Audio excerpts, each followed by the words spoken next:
Let's go on ahead and get into some previews this morning because they're playing hockey this morning. There's 9 games on overall today. There's 2 on that are matinees, and then there's 7 on tonight, which is light for a Saturday. But it's been strange scheduling since the holidays, so why should that stop? Now, first up, and this game will have started by the time this posts, the St. Louis Blues are in Philly. So Philly's 17, 15, and 8, and Pittsburgh has started to look better, which is bad news for everybody. But especially for the Flyers, because there's been some weakness in the division with Columbus and the Islanders. So as long as Pittsburgh stayed mediocre, Philly had a shot at getting in there. Now tonight they're at home against the Blues. And the Blues have Allen starting, and it's Elliott for Philly. That to me is a saw-off if they're both playing well. And Allen's got to be feeling pushed right now. Carter Hutton's playing very, very well. And during St. Louis broadcasts, it's very obvious that the announcers are noticing Hutton's playing very well. And I even heard the term thrown around about him maybe stealing some starts from Allen. He might. And so I expect a fight from Jake Allen tonight. Or Bill this morning. Keep in mind it was a year ago that Allen was left home from a road trip, and there was talk about his mental health and whether or not he was capable of being a starter. And then all of a sudden, he's fantastic. Anytime Allen gets pushed, he gets better. He adapts, he gets better. I would expect that to happen tonight as well. This morning. Throws me off when it's a morning game. But for Philly, the pressure's on. They have to win. They have to win a lot. If they're gonna make the playoffs in the East, they're gonna have to win a lot of games. And thus far this season, it's been ebbs and flows, and there hasn't been enough on the positive side of things to make up for the bad so far. This is a good chance for them to start picking it up and getting better.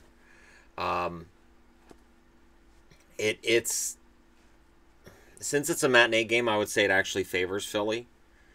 But, and the fact, too, that St. Louis's record over the last 10 hasn't been fantastic, but St. Louis is getting better. And St. Louis is coming off of a win over Vegas. A win over Vegas definitely helps. Next up, the Oilers and the Dallas Stars. The Oilers and the Dallas Stars played this afternoon, and the fact that it's a matinee game, I think, cancels out home ice for Dallas. And yet, it's Edmonton. It's Edmonton on the road, and it's an Edmonton team, 18-20-3, against a Dallas team, 23-16-3. This is a game, really, Dallas should be able to win. I expect it to be kind of a high-flying game. Hasn't been confirmed whether or not it'll be Talbot. I can't see why it won't be. And Bishop playing for Dallas is confirmed. And I think Bishop's going to play a number of games. I'm kind of surprised it's not Lettinen, to be honest. I would give him this start and give Bishop a little bit of a rest. I do worry about Dallas maybe overusing Bishop and wearing him out. We've seen that happen with Bishop before, and considering his injury history, you might be better off resting him a little bit, even if he doesn't want to, because it's better long-term for your team's health in the playoffs. And Dallas is a team that right now looks like they should be in the playoffs, and hopefully they get there, because last year was a huge disappointment. It would suck to have 2 of those in a row. And yet, I'd be remiss if I didn't mention Edmonton. You're still waiting on that. You're still waiting on that run. I know I am, and there's a lot of people who are piling on Edmonton. Oh, Edmonton sucks. 18-23 if you take their overtime and shootout losses and make them just losses. So 18-23 isn't horrible. It isn't as bad as what Edmonton was. It's better than they were. And the only reason I say that is because they're not as far out of it as they would have been before the Connor McDavid era. And while they likely still miss the playoffs, they have the horses on this team to go on a little bit of a run. I do think they need some help on the blue line. I don't know when that's going to come. I don't know if maybe they're the ones that make a deal with Pittsburgh. Maybe with Pittsburgh needing some help down the middle, maybe there's something to be worked out there between these two teams. We'll see. we'll see things is one of those ones that I look at. And a trade between the Penguins and the Oilers could work out really well. And Penguins, the Penguins have a way of taking an Oiler like a Justin Schultz and making him a pretty good defenseman. So maybe there's another diamond in the rough in Edmonton that Pittsburgh can figure out. Rutherford's got to figure something out. Pittsburgh's got today off, but I don't think Rutherford's going to be resting. I have a funny feeling he's working the phones quite a bit already, at least to see what's out there, see what's going on, what he can pick up. And Edmonton might be a good team to give a call to because they need a defenseman. Pittsburgh might have one to spare. All right, next up, let us discuss the Boston Bruins at home against Carolina. This is it's a game that, you know, I would look at and say, well, Boston's 22-10-6, Carolina's 19-13-8, so Boston should be favored in this. Not necessarily. They have a habit of not playing particularly well against Carolina, but smart move having Hudobin start. Hudobin played for Carolina. Might be some motivation there, right? And Ward is not confirmed as a starter, but I can't see why Carolina wouldn't start Ward. Cam Ward is on a nice little run here. They're giving Darling a rest. I would actually say they're giving Darling a little too much of a rest, but when you need wins now and you're in the Metro, you go with the guy who's hot, and right now it's Cam Ward. Who knows? Maybe Darling riding the pine for a while. Maybe he'll come back a little more motivated and playing a little better. And maybe Darling's just better as a backup than as a starter. Maybe that's what we're looking at. Carolina's playing very, very well. And I'm very impressed with Aho and Teravainen. Their blue line has improved a lot from where they were at the start of the year. At the start of the year, their blue line looked really like a mess. It's got a lot better. And Ward has provided them with stable enough goaltending that they've been winning their share of games. Boston's been one of the hottest teams in the league for the last 5 weeks. I would expect a good game here. I would be very surprised, though, if Carolina doesn't win it. And I only say that because in recent years, Carolina plays Boston very tough, and it harkens back to when they were the Hartford Whalers. Whalers-Bruins games were usually pretty rough affairs. Well, it was Adams' division. Everything was a rough affair. You had Hartford, Buffalo, Boston, Montreal, Quebec. They all just hated each other. It's just complete hatred across the board. Any game between any of those two teams, and yeah, it might be a brawl starting. I don't see that as much now. Whenever there's any kind of a brouhaha at all, everybody goes nuts. It's all over social media. You think there should be suspensions? Not back in the day, there wasn't. Next up. So Ottawa got a big win last night. They came back from a few goals down and won a game. And it was against San Jose. And San Jose's been playing pretty decent hockey. And it was against Arundel, who coming into last night's game had really good numbers. That game will definitely affect those numbers. Now tonight they get to play Vasilevsky. They get to play a Tampa team coming off of a loss against Montreal. Shootout, but still a loss. The back half of a back-to-back is tough. Unless you're Vegas. If you're Vegas, you win them. You win the front half of a back-to-back, too, if you're Vegas. Win everything if you're Vegas.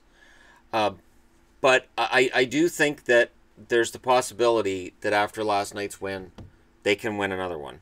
And I do think that they can beat the Lightning. Their expansion brethren from 1992. But when I see Vasilevsky and Anderson as starting goaltenders, I have to give a large advantage to Tampa Bay. Anderson is inconsistent. And his numbers aren't very good right now. And Vasilevsky's numbers are intimidating. Then you add in Stamkos, Kucherov, Point. You guys can name off all the forwards. Nemesnikov. You know, we've sung this tune before. Johnson, Killorn. And then on the blue line, you got Hedman. And Hedman, for me right now, is a better defenseman than Erik Karlsson because Karlsson has been playing hurt. I'd be very surprised not to see Tampa win this one. And yet, there's something that tells me that Tampa's long overdue with this 29-3 record. They're long overdue for at least a bit of a challenge from the rest of the NHL in terms of a few losses. Doesn't mean it lasts. It doesn't mean I'm not still saying they're going to be President's Trophy winners. I'm just saying this could potentially be a tougher game than it looks like on paper. Because on paper, everything favors Tampa. Everything. Every night favors Tampa, really, when you think about it. Next up, Vancouver's in Toronto. Yeah, the Canucks 16-19-5 in Toronto against the 24-16-2 Toronto Maple Leafs. I don't see any way this game isn't ugly. I don't. Between the injuries for the Canucks, the goaltending for the Canucks, the disorganized defense that I've seen in recent games, and Toronto is, as much as I'm waiting for Tampa to lose a couple, I'm waiting for Toronto to go on a little bit of a run. And it could start tonight. And it could be Vancouver that are the victims of that run. I'm hoping that's not the case. But everything in my eyes points to Toronto winning this one and probably winning it big. Now that Toronto's got a decent team too, if you're a Canucks fan on social media, they won't let you forget if they beat you. It's strange because, you know, Toronto was at the bottom for a long time. And it's weird because I remember the first year the Canucks were good, which was 91-92. It was Bure's rookie year. And I don't remember gloating a lot about the Canucks. I mean, there wasn't social media back then either, but I don't remember, you know, walking up to people who were Leafs fans and going, "Ha, we won last night." I remember just thinking, wow, we're winning games. All right. And in 92-93 going, hey, still winning games. This is fun. And didn't put any gloat into it whatsoever. I just enjoyed the ride. There are certain people who will kind of, and I know it's the minority, so before Leafs fans think I'm attacking them, it is a minority. It's a very vocal minority. Very frustrating vocal minority. That it's like, once they get a decent team put together, then it's like, we are the greatest in the world, and there's no in between. There's no in between. It's like those same people that 2 years ago were saying, "Oh, we're bums, we're never going to win anything," are the ones going, "We're the greatest of all time," and it's like, there's an in between here somewhere. There are 31 teams in the NHL. You can probably dial it back just a little. I get the enthusiasm. Like I said, in 91 and 92, I was very enthusiastic about Vancouver. I really genuinely thought 91, 92, they had the better team than in 92, 93, or 93, 94. But that's for another time. That's a different video. I do expect a big Toronto win tonight, and I'm only talking about this because I do expect to see a lot of social media talk about how, we're better. Yeah, they are. The Canucks are 16-24. And Toronto's 24-18. They're absolutely better. So even if Vancouver came in and won this one tonight, I can't see them doing it. Toronto's still the better team. It really isn't a huge movement that you're going to see. The one movement that could happen is the Canucks in terms of my power rankings tonight could make a big move down. If they lose and say Arizona were to win, we could see a move down that I hadn't anticipated. We'll see. Totally depends on the game. Totally depends on what happens with everybody else. But I'm already thinking ahead to tonight. That's what I do. Okay. Next up, the New York Rangers and the Arizona Coyotes. Lundqvist hasn't been confirmed. Ronta has. Doesn't surprise me. Ronta is the better goaltender of the two. Lundqvist is definitely the better goalie between him and Ronta. But when I see that, I think, well, this is the backup from last year against the starter. Ronta could have a fantastic game, seeing the Rangers on the other side of the ice. He's going to have to. Even though the Arizona Coyotes are at home, it really doesn't make a difference. They haven't been great on the road or at home. Ronta is the better option in net, but is he Vezina level? No. Is Lundqvist? Not anymore. But Lundqvist is still one of the better goalies in the league, and he is Hall of Fame bound. There may be some debate about that, but I think after he retires and everybody sits down and thinks about it, they'll realize, yeah, he's Hall of Fame worthy. And the Rangers are playing better. Now, there's the Chris Kreider injury. And I've been asked about whether or not I'm going to do a video on that, and I'm going to look into some stuff, and I will do a video on that. Kreider's injury can go one of two ways. Either it'll hurt the Rangers' attack, and they'll lose some games, or they'll rally around the injury. One of those, this is for Chris kind of things. And that's when you know just how popular somebody is in the dressing room, is when everybody rallies around them. And Kreider, to me, seems like the kind of guy that the players will rally around. If that happens, I would expect the Rangers to win this one. I don't think it's going to be a blowout because, like I said, Ronta should have like the game of his life playing against the Rangers. I would say probably 3-1 if I was making any kind of wager, but I would think the Rangers should be able to beat Arizona even without Kreider, and that's going to hurt them. But you know, they're a resilient team. The Rangers have been a resilient team before. Look for increased production from others, and like I said, I will do a video about the Chris Kreider injury and what's going on, because it is alarming, and there are large red flags there that say, you know, there's more important things in hockey, and B, he may not be back for a long time. All right, Nashville, LA. Moving on to happier discussions, and I only say happier because the Kreider thing isn't. It's not the happiest topic. And I wish him nothing but the best. But we got LA at home against Nashville tonight. Neither goalie's been confirmed. Rene and Quick. I would think it's likely Rene and Quick because both teams want this win. Something weird's happening with Nashville. They've kind of started to look like the team they were before they got Kyle Turris. And they've started losing some games they should win. They've started, you know, they're losing some close games. It's starting to feel sort of like the start of the season. For LA, they're on the verge of getting back on track big time, I think. They know that they have some ground to make up on Vegas. They should be motivated. This should be a very interesting and very intense game. We might see a couple of fights in this game. Both teams are known for playing an abrasive style, for playing up tempo. And I would expect a very close game. It could end up in overtime. It could end up in a shootout. But if it's Quick and Rene, I would honestly say Quick is a little bit better as the goaltender right now.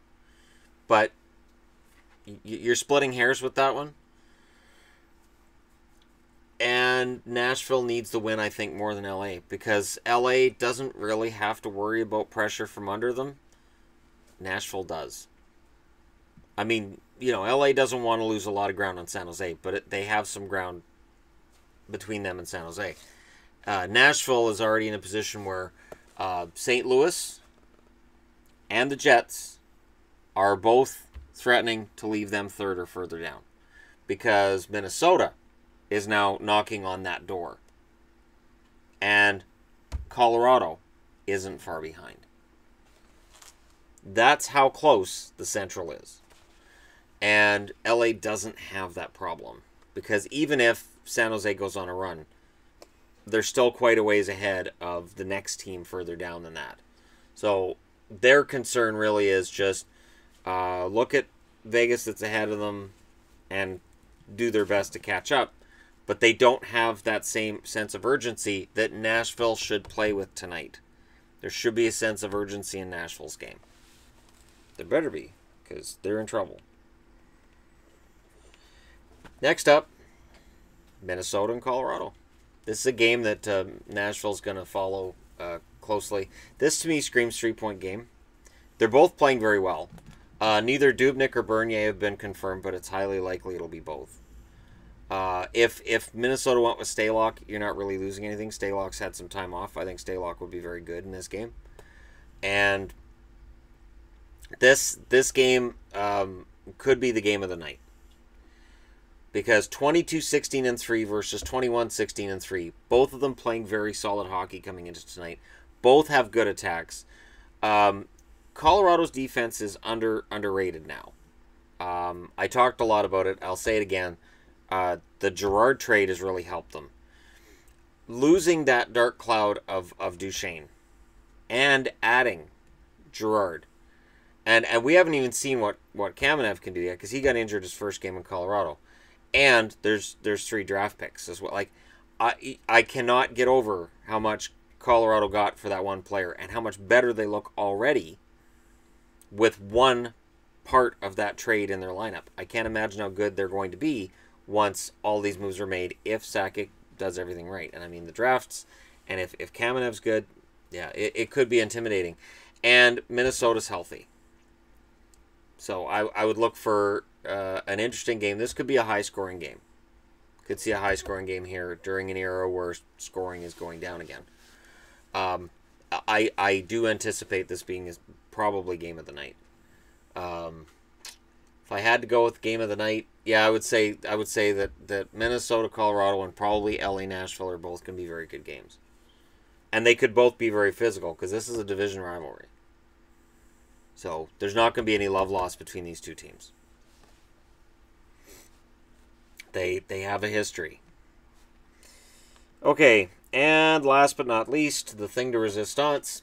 19-14-9 Anaheim in against 20-16-4 Calgary. The interesting thing is Anaheim's ahead because they have 5 more overtime losses than Calgary. If Anaheim was decent and lost all their games in regulation, they're not in the playoff discussion. But because they're indecent and they lose games in overtime and shootouts, they're in the playoff conversation. And not only that, but with a win tonight, they get closer to San Jose. And Calgary needs this one. They're 3 points back of Anaheim. They are currently 5 points back of Dallas.